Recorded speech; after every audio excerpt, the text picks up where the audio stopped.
Do you feel the buzz?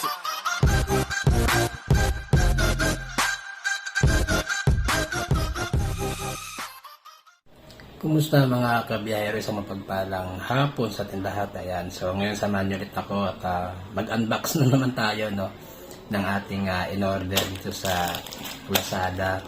So tara, pakita ko sa inyo kung ano yung aking in-order. And years later. So ito siya mga kabiyahero, hindi ko pa siya nabubuksan. Parts ito para sa aking motor na si Victoria. No? So buksan ko na para makikita natin kung ano ba itong ating in-order.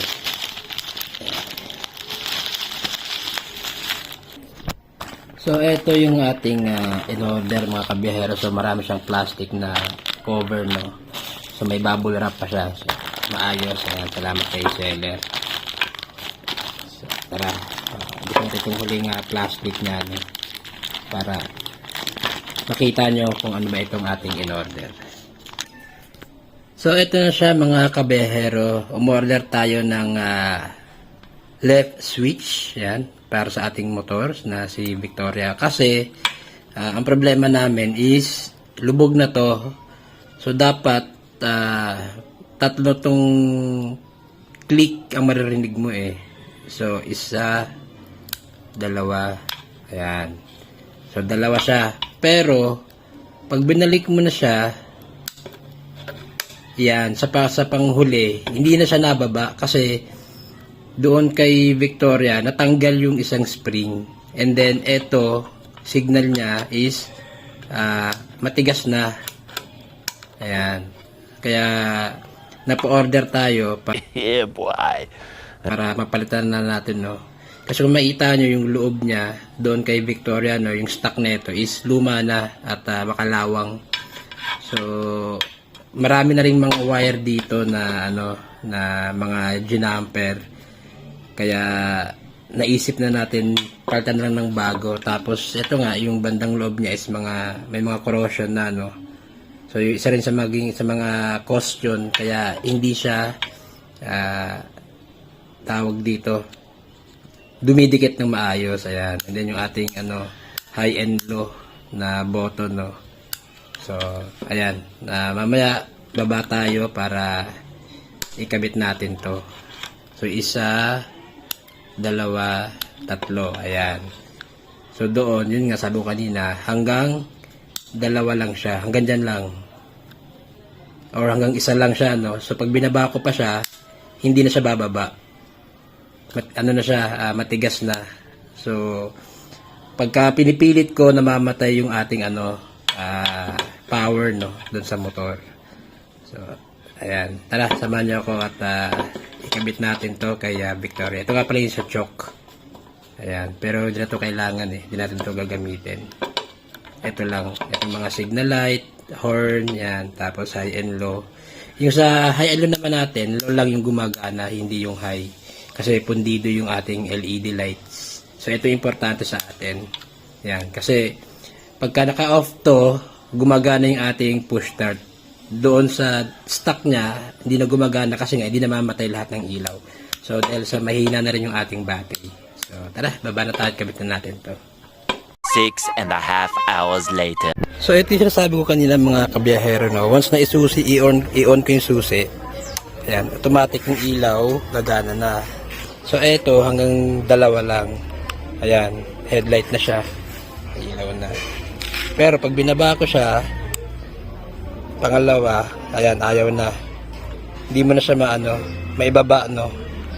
Kaya ito yung ating papalitan. Saka yung kanyang signal light is matigas na dahil sa kalawang. So tara, tanggalin na natin. A few inches later. So ayun mga kabiyahero, no, naikabit na natin yung bago nating left switch. Nung unang kabit ko, umilaw, tapos nawala. So natalanta ako, no. Binalik ko yung luma. May problema tayo sa luma kasi yung sa may kanyang light button, no, yung pinaka-off niya ayaw gumana. So ang nangyari, wala tayong headlight. And then sabi ko, naisip ko balik ko na lang uli yung bago. And then nung lumabas ako, gulat na lang ako pag start ko ng motor. Nagkaroon siya ng headlight, kaya ayun, gumana na.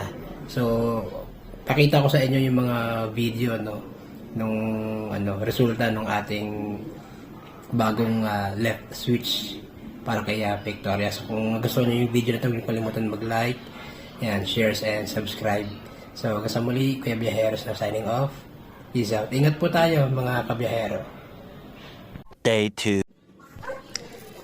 So ayan mga kabiyahero, start natin yung ating motor na si Victoria para makita nyo or maipakita ko sa inyo na gumagana na yung ating headlight at yung mga iba pang buttons.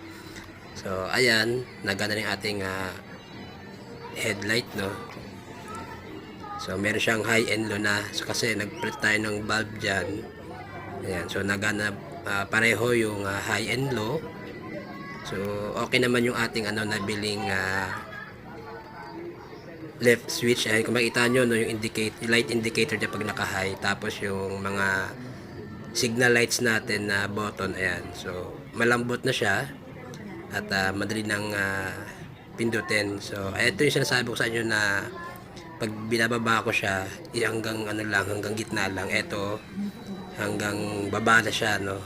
So mamamatay yung tail light, bubukas pag pindot mo yung gitna niya. Ayan. So nakita nyo gumagana yung headlight pati yung taillight natin.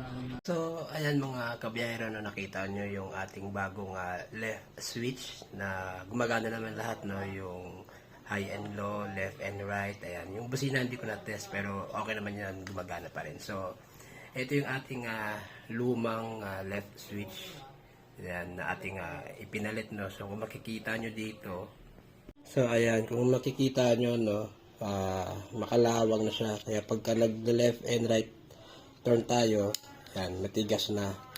Ayan, no, hindi na siya bumabalik. So ito yung reason. And then pangalawa, itong kanyang problema, no. So dapat dalawang click to, isang parang gitna tapos yung pinakadulo. So ang nangyari lang, dulo lang. Tapos ayan, isa. Ito, pangalawa. Pag nakakabit, matigas na siya. So, hanggang dyan lang siya. Tapos, high na. Pang high and low. Pang ilaw na siya. So, yun yung reason kung bakit natin pinalitan to. At saka, yun nga, kalumaan na rin. Kalawang na siya.